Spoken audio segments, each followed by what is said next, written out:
Welcome to the U-Turn Podcast. This is the place to connect to who you truly are. We're bringing PhDs, experts, and leaders to help you elevate your mindset in your work life and in your love life so that you can see things differently and truly love your world. I'm Ashley Stahl. I'm a career expert, author, and TEDx speechwriter and booker, and I'm excited to bring you in to this week's episode.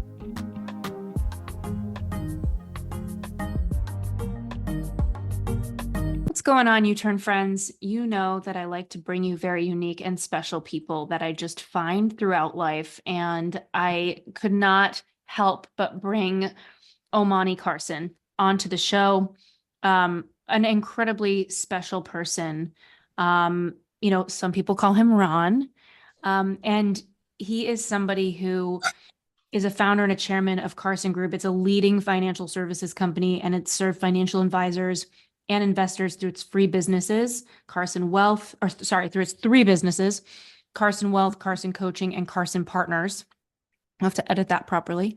All three organizations are headquartered in Omaha, Nebraska, but they serve a really broad base of advisors and investors across the United States. He's also a New York Times bestselling author, one of the only two advisors ever inducted into the inaugural Barron's Hall of Fame, an award-winning entrepreneur, dynamic keynote speaker, passionate philanthropist, and he has a lot of, obviously principled discipline as a CEO. So Ron, or as I like to call him, Omani, he's established Carson Group to be among Barron's top 100 RIA firms in the country, managing $34 billion in assets, serving 50,000 families. And I think what's most inspiring for me to talk to you about here, and for all of you to learn from, is not just his journey, but there was just some inflection points for him that he changed his mindset. And I think all of us are striving for success. There's the goal line and then there's the soul line, right? And all of you have heard me talk about that. And I don't know, when I look at my 20s, it's like I was focused on trying to be someone. And now in my 30s, I'm just trying to be of service. I'm still wanting to have a family, build my finances out right. So we're still playing on the goal line, right? But it's very real to want to take care of your soul and to not lose yourself along the way. So Omani has some really powerful practices that he can share with you around that. So without further ado, thank you so much for coming on the show. Oh my gosh, Ashley, thank you for having me. And I love that. I'm always big on creative ways to say something, and I love the soul line. Yeah, that's really good. That's powerful. Yeah. And I love that we have your grandson here. Hello. Can you wave? He's 6 years old, and he's going to have a lot different life because of the work that myself, his mother, father, grandma, and aunts and uncles are doing. And that's maybe a good spot to jump in here, Ashley. I was born in Lima, Ohio, moved to Nebraska when I was 9. And we're a farming family. My partner, Jeannie, 42 years. She also grew up on a farm. And I want to explain the Ron Omani because in a way it explains, how I got to where I'm at today. So when I was 17, my parents went broke farming. And you're too young to remember this because you weren't born yet, but interest rates are 21.5%. And pretty much everybody went broke. And it was one and only time I'd ever seen my father cry. And it seared my soul, and especially being in a smaller farm community, it was really embarrassing for me. Remember how your parents used to embarrass you, unintentionally, but this was major embarrassment. And I vowed to myself I would never be poor, and I'd never have that feeling again. And the only kind of, poor versus wealthy I knew was materialistic. My parents were atheists. They had no spiritual belief, so my sister and I really didn't have one. And so I started my business out of my college dorm room when I was 18 at the University of Nebraska, literally cold calling out of a phone book. I had no money. My parents had no money. But what I did have was this inferno burning in my gut, this burning desire to not experience, financial failure and pain. As I just witnessed with my father, and it scared me. And so I worked hard. I mean, really hard up until about the age of 50. And not that I don't work hard today, but it was unhealthy hard. When I tell you I'd be to work by 4:30 in the morning, and I get home at 8:30 at night. And I did that 5 days a week. On Saturdays, I would work until 5 or 6 at night. And then Sundays I'd work a half a day. And that was my pattern. And I wasn't even available to be a good partner. I wasn't available to be a good father because I was mentally and physically spent all the time. And I remember telling myself, if I had, $10,000 of money saved, I wouldn't feel this way. And I remember having the 10 and I felt the same way. And I thought, well, maybe it needs to be 1 million and then at 10 million. And then I realized it didn't matter, that this was a mirage. It was that proverbial, put pot of gold under the rainbow. You can never find it. It never is going to give you that feeling. And then my mom passed away about 9 years ago. I'll turn 60 here in August. And not only was I not happy, but I was operating under fear and scarcity, not loving my life. Although everybody looking from the outside in, I had this successful business. I had a lot of material things. They thought I was having a great life. And I felt like a fraud, because the secret was I was teaching people how to be better advisors and better humans through our coaching program, which gives me great pride to say it was successful. I could tell people how to do it, but I couldn't get my own mind in the right mindset, even though I could help other people get there. I wasn't walking my talk as it related to mindset. And when my mom passed, I had a codependent relationship with her. She was up and down our whole life. She was manic depressive. My dad was and still is an alcoholic.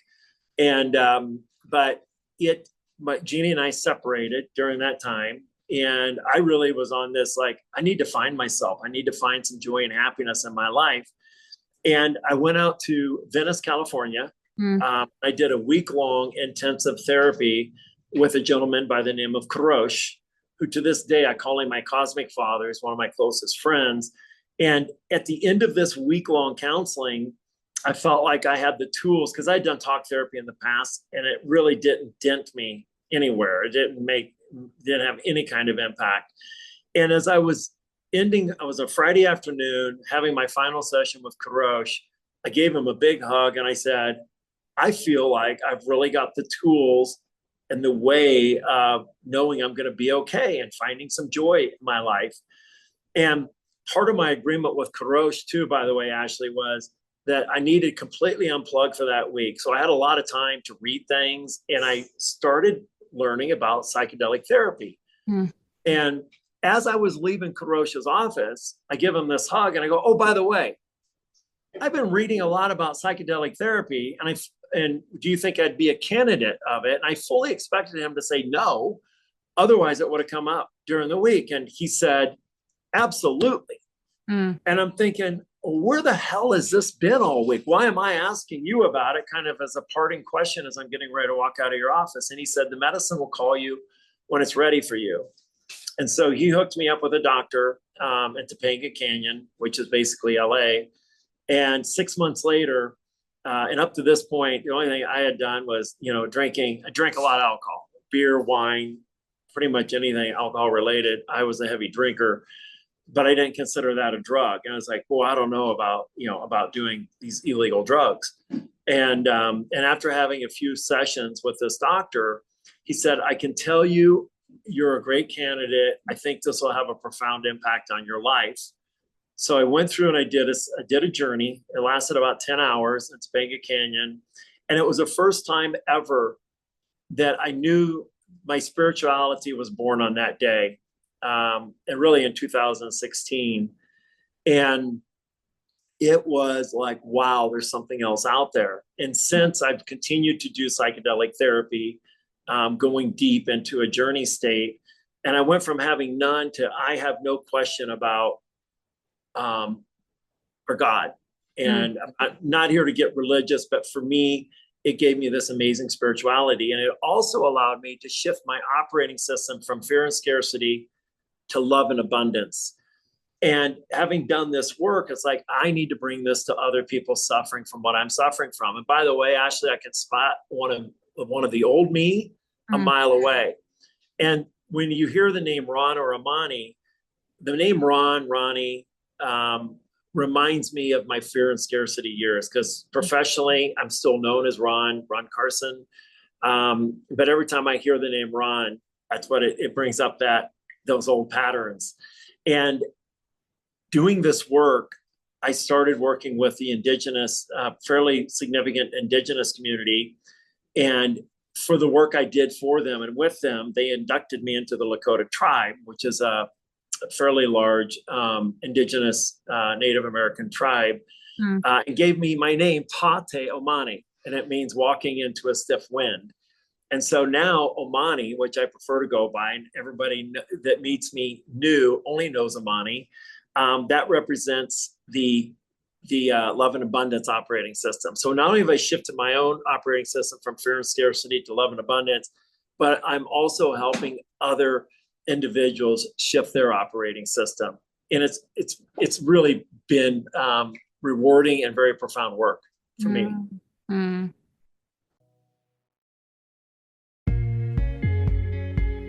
Even if you think it's a bit overhyped, AI is suddenly everywhere, from self-driving cars to molecular medicine to business efficiency.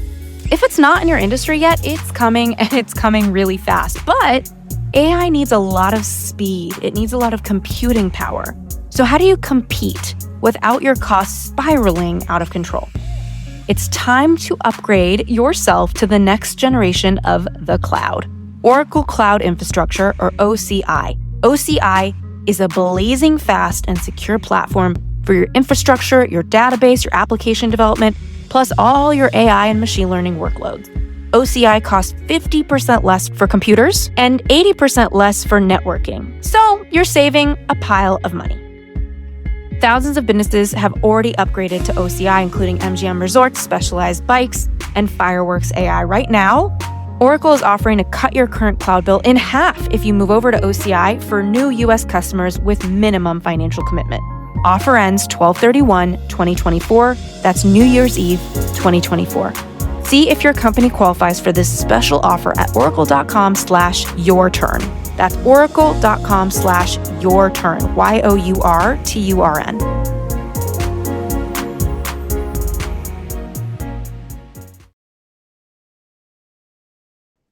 That's beautiful. And I think a lot of people, their operating system is so strong, they don't even see it. And they have a lot of justifications, a lot of beliefs that keep them stuck in the same thing. I think about my partner who works his ass off. And he resonates with like influencers that are posting content about leaning into hard things. And I do think that success requires you to lean into hard things. But there's a tipping point where you're just like sacrificing yourself. How do you make those decisions? Like, how do you start to notice your own paradigm? I know psychedelics are so powerful. I've used them. Not extensively, but I've probably done like 4 or 5 journeys with mushrooms and had crazy, personal self-awareness. And what's amazing about it, it's like, it's not like alcohol where you're drunk and then you have the next day. It's like you remember so much and you change. But I know there's people here that, might be open to psychedelics and there's some that aren't. How do we get them to start seeing their paradigm? And let me take my dad as an example. My dad and I had a really challenged relationship. I had a lot of resentment that I held towards him. And he, and I think he just didn't show up in the way I felt like a father should have shown up for me. And so at the age of 81, I asked my dad, I said, would you consider doing one of these sessions with me? And he said, after a lot of going back and forth, he said, well, I will, but I'm not doing any drugs. And I said, well, okay, what's your definition of a drug? Because you do drugs every day when you drink your 6-pack of beer and your bottle of wine, and that's a drug. And it's funny, Ashley, people I remember when first time someone told me alcohol was a drug, I'm like, don't do that. There's no way it could be a drug because it's legal. Everybody's allowed to do it. And alcohol is probably the most vicious, harmful drug on the planet, because as a society, we say it's okay. Everybody drinks all they want. And my sister gets involved with this because she went through a journey and it changed her life. And she said, Dad, give me a break. All you do is take drugs. you're not only the alcohol, but anything your doctor prescribes, you just blindly take. And we know how that turned out for people, you know, with the Sackler family and, you know, the opioid epidemic that we have. And that was all, you know, FDA approved. I've never been a conspiracy theorist, Ashley, but I'm a big believer that big pharma really doesn't want these drugs out. They can't really compound them, or they can't patent them. So many of these compounds will eliminate SSRIs that you have to be on forever, or methadone treatment that you have to be on forever, and it has very low an effectiveness success rate. And so there is, I do believe that we've just brainwashed our world into believing, hey, take this script, take it, without even understanding what the profit motive is behind that. And so as you talk about the awareness, it's changing. You know, we fully expect, even though we had a minor setback, that MDMA therapy is going to be approved by the FDA on August 11th. I don't know when this actually runs, but the science is there. Stanford just did a study on iboga, which is a root that you consume, and it has a 97% success rate on curing heroin addicts. And then, you know, I talk about psychedelics in two forms. One, like if there's a heroin addict, they have to be able to cure themselves before they can play offense. They got to play defense before they can play offense. Yeah. But then if you're already doing pretty well, psychedelics can just take your life to a new level, a new awareness. You're connecting parts of your brain. Johns Hopkins University on their website has a really powerful side by side of a brain without psychedelics and a brain on psychedelics. Just shows how it's blown up, it's lit up. All of these connections, the synapses, you know, are highly active and creating new neural pathways and increasing our neuroplasticity. Beautiful. I don't know. I think a lot about what you're sharing and our capacity to change. And, you know, you talked a little bit about your family and your challenging relationships. Like, I actually just started working with this new life coach, and I haven't had a life coach in forever. Like, I don't know. I just did so many years of self-development. I just kind of almost felt like I was overdeveloped, and the work was for me to develop more, but to accept what I am, you know, like, instead of being someone else and striving. But I had this new life coach who has been really helping me. There's so much awareness I've had in my family structure of the pain I've had or the disconnects we've had. I have a great family, and with greatness comes pain sometimes, you know? So I have some pains with them. And it's interesting. I didn't even realize till now at 37 years old, that even though I've processed so many of the family dynamics I have that I suffer or have pain in, that I didn't realize how much I was taking on how other people see me in my family. And more than ever, I've realized that how people who you trust see you, how much those identities come into our brain, because we are more receptive to the people we trust. And it's great to trust who we trust, but they influence how we see ourselves so deeply that it almost doesn't serve us sometimes. Yes. And so I just realized, I'm like, wow, my family thinks so many things about me. They think I'm a princess, but I'm not. I've just got high standards. I totally, it's not like I'm a princess waiting for somebody else to do it. I'm running my company. We've got 50 TEDx talks that we're writing and getting booked for people, nearly 100% success rate. It's because I'm working, you know, like, I'm doing the work. It's not like I'm a princess in a high rise waiting for people to do it. I think it's interesting. They see me as a princess over the years. They've told me that I have really sharp words because I'm really good at words. I realize now, well, I only have sharp words if you haven't heard me 5 or 6 times. Do you know what I mean? So that's actually quite reasonable to be terse after you've tried to communicate. So there's so many identities I've taken on and shame that I had about who they see me as. And it's not until recently that I've been like, I don't really want that anymore. And it's so wild to me that I'm 37. I've been sitting in therapy since I was 21. How am I just starting to realize how much I've believed what they said? I spent so much time looking at what it was and not looking at how I'm adopting it. And so you're doing some really powerful work right now for people, and people need it. People have pain. You know, how could anyone listening to this podcast perhaps start to implement a little slice of that work just from hearing you today? What are some things that you would recommend people do? And I want to start with meditation. It's one of those things that is so simple and so soft, and everybody's heard of it. But when I first tried to meditate, Ashley, and there's all kinds of empirical data out there now about what it does to the brain and how effective it is. But I couldn't get there. I needed to be jolted to joy, because until I really felt what it was like to be in sync with my soul, there was so much noise and so much clutter that I would try to meditate, and I couldn't wait for it to get over with. I mean, like, I'd be meditating for 2 minutes, and I swear it was 20 minutes. And I had 1,000 things that I was looping in my mind as soon as I was done meditating, because once you relax a little bit, a lot of things start to flow in because you've taken the pressure off. But I couldn't bring myself to do it very often because I didn't enjoy it.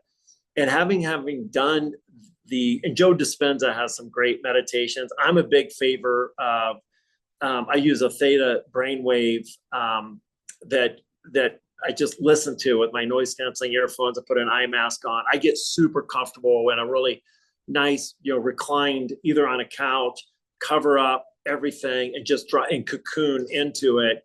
And there's times I'll meditate for an hour. I've meditated for up to 3 hours, and it flew by. And I use things like shift wave machine to help me.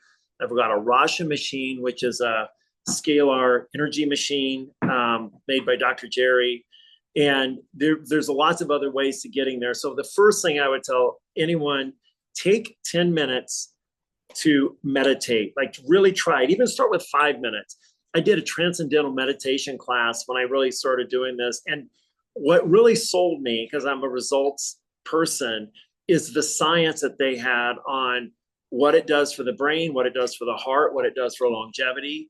So I was like, okay, I got to figure this out, because I'm into biohacks. I want to live longer. I want to be more creative. I want to be happier. And meditation, I think, is a gateway to do that. If you never consider a psychedelic, meditation. The second is really uncomfortable breath work. You can have a true psychedelic experience with just breath work. I do this gathering at the ranch each year, and last October, by the way, can I plug that on your podcast? It's www.imagineor.com. And the whole idea behind the gathering is you can have the life we have, the world we have, or that's the Imagine, or we can have an alternative. And Finney and Kelly, who just came out with a new book called Intentionality. It was a #1 seller, I think, on Amazon last week. But he leads this breath work where we go and we breathe really uncomfortably for about an hour, and you swear you're going to die. And one thing I'll tell you about breath, even if you pass out, you'll start breathing again. And Finian, I never thought I could do this. The first couple of times I did it with him, we would hold our breath 4 times for up to 3 minutes. And the one we did at the gathering last year, we had 300 people in one area. And our last hold was almost 5 minutes. And people are like, you can't hold your breath, right? No, you can't. And he walks you through this process. But what it does is your brain releases DMT. And so when we're born, our brain releases DMT. And when we die, our brain releases DMT. And then there's things like Bufo or 5-MeO that can release that. You're putting DMT into your system. And this really intense breath work. You talk about changing your life. So if you just did meditation and you get into doing Finney and Kelly, you can go to Othership and download, some of his breathwork meditations. Really, really powerful. And there's the shift wave is another really easy way to get into that state, and it feels good because it's a chair. It vibrates. It relates nitric oxide into the system. Feels really good, and it can put you in that meditative state. Okay, breath work is so interesting because, first of all, I think it's interesting talking about DMT in the brain, and if there's anything more about that, I find that super interesting. It's interesting. The only time I've ever been on medication for my mental health was during the pandemic. I was in a breakup 3 years with the same guy. Our parents are best friends, so it felt like earth shattering. They've been best friends since we were little babies. Broke up with him. I started hyperventilating. and I had to go on anxiety medication because the hyperventilation, it wasn't like a full-blown panic attack, but I just was low grade panic attack breathing all the time. And I think I was just processing, like, I have this huge German Shepherd. I just paid off all this debt. Which, side note, anybody paying off debt who's listening, like, you are not, who you are is not where you are. Because as soon as I paid off the debt, it was almost like my creativity freed up and I built a new company and we had our first $1 million of revenue in 6 months. Wow. You know, it's like, we forget who we are. I was always that successful person that could create things, and anybody listening, but, I don't know. I think a lot of people, for me at least, with mental health, like, I went on anti-anxiety medication. It did help. I stopped the hyperventilating. I needed it, or at least I thought I did. I got off of it. But now when I think about breath work, I'm like, man, I don't want to hyperventilate. I worked so hard to teach my body. I had to medicate to stop it. But I do know that it's powerful. And some of my friend Sam Skelly, she certifies breathwork coaches. She has hundreds of them going through her thing. My friend Ava, my friend Anna Nasri. I mean, they're all so committed to breath work, and they all joke that I kind of hide from it.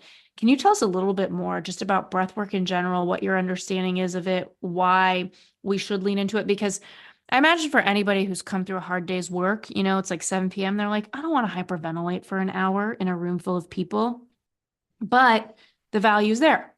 It is. And I'm going to be the first to say, I don't think it's like I've hyperventilated, and it's not, if it has some of the same impact on the body because you're over oxygenating the body, but it doesn't put you in that same because I've hyperventilated before. It doesn't put you in that same state. What it does do is it resets your whole system. I mean, basically you're rebooting the system, and you're overcoming challenges that because we're always conditioned, if automatically we do something because we get a little bit uncomfortable. Right. And that's why Finian is such a master in this, is he will, at some point he will say, right now there's two kinds of people in the room. There are those that are getting ready to quit, and there are those that are going to make it through. And at the end of this, those that made it all the way through are going to, they didn't make it all the way through, are going to be so jealous when they hear the experience of those that did, honey. But it basically does a reset, and then it allows the brain to release DMT because your body does think it's dying. Yeah. When you're holding your breath for that long, and that's why death is so beautiful. When I do Bufo, which is a DMT journey, this is where I went from having a spirituality to having total confidence on knowing that we go home and where we're at and what it feels like. And I don't need to subscribe to I don't need a salvation broker, to tell me how to get there. I was able to go there on my own. And I tell my wife, who's very into church and very religious, which I'm not in the religion thing. I'm in the spiritual thing. It's like, you won't find anybody any more spiritual than me, because I do not have a fear of death anymore. And I'm willing to push myself in order to have those kinds of experiences, because on a cellular level, once you have that, you'll never forget it. And back to my dad, he did end up saying yes to that. And he and I had the best dialogue we've ever had in our lives. And our relationship went from being like a 2 to an 8. Wow. Literally from one experience that we shared together. Wow. Beautiful. How inspiring. And when we think about, I don't know, like the courage it takes to face these things, I think a lot of people are scared of the truth. I have a really good friend. She's in like a self-development thing right now. And she's doing this thing called the Truth Project, 30 days telling the truth. And if you don't tell the truth, you have to start over. So she's 90 days in because she keeps noticing how these like little white lies slip in. And those of you who are into this topic, we had Lauren Zander on the podcast forever ago. Check out that episode about the lies we tell. But would you send that to me, Ashley? Yeah. Is this one on the truth? This sounds fascinating. I would love. She was really fire. Honestly, I think you'll find her really interesting, because I tried to actually have her back on, and her team got too big and they were like, we can send a different coach on. And I was like, no, I want her. She's crazy. So I'll definitely send that to you. it's everything that's small, like I'm fine or I'm okay. But she caught a bunch of other lies that I don't really think much about. And it's so hard to tell the truth to yourself, to other people. And I think a lot of people avoid the work because they look at their marriage, they look at their house, they look at their dog, they look at their kids, and they're like, well, shit, if I start to tell the truth, this whole thing is about to get ruined, right? Mhm. And it's funny because I think people say they're fine, and sometimes they're not fine. And that's just people that are saying a word that hides it. But then a lot of people are fine. And I think self-development people sometimes don't make it okay to be okay. You know what I mean? Um, how do we inspire somebody listening right now that, I mean, obviously they're growth driven enough to listen to me on the show that with more than 400 episodes of growth. Um, how do we start to get people to face it? And an even deeper question, because you're a business person, how do we start to get them to channel that honesty, that truth, that purpose into their career, where they can start to really choose what they want, set boundaries, choose a new path, whatever it may be? I think it starts with self-love. I mean, we hear it all the time, and it's such a cliche, but it is so true. Like, unless you cannot be the person you were meant to be unless you really get to know yourself from the inside out and accept that. And here's an opportunity too, is do your own thinking and be curious. And you get to decide, be a creator and go into creator mode when you're doing the self-development from the inside out work, and decide, what do you want your ego to be? Because our ego keeps us alive. Our ego is a very necessary part of our life, but we allow sometimes our ego to override our soul. And through doing this work, when you can have your soul and your ego be congruent with one another, and they're not different. You don't need to have a psychedelic plant medicine experience in order to put that default mode network or DMN asleep, so you can really get to know your soul. Yeah. Once you've done this work, once you've tasted that, you can never forget it. You can never unsee it. You can never unfeel it. And then you're able to easily drop into meditation. You're able to do the breath work. And then once you have shifted your operating system from this fear and scarcity, because most of us operate that way, we're in a society that continues to promote that unconsciously. Once we're able to think for ourselves, we've created our ego from the inside out, we know who we want to be, and we're true to ourselves, we're true to our soul, then you can love and abundance and opportunity will show up for you 100-fold. I told you the story about me driving myself through fear and scarcity. Carson Group, the company, 9 years ago, was literally, 9 years ago, we would have been about a $3 billion company. So it took me 30 plus years to get to 3 billion. What is this? Once I made the shift from fear and scarcity to love and abundance, in the next 9 years, we're at just over 36 billion. Mm. So from 3 to 36, think of that. In 9 years, we had a tenfold, where it took all that energy and effort. And here's the other thing, Ashley, it's been infinitely more fun, infinitely more rewarding, because I'm approaching the life differently. I'm approaching myself and my psyche and my own creator mode differently. And that causes me to attract entirely different people into my life and unique opportunities.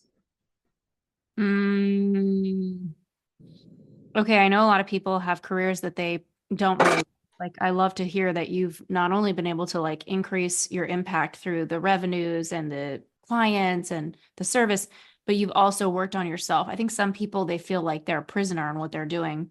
They're in the wrong place and they've got to do some serious work to get back into themselves. How do you recommend, I don't know, it's like the golden handcuff question, like too many people are like, I make too much to support my kids. I can't go pursue my dream to be this or that. How do you approach? Here's a question I ask people is, you get to make the choice.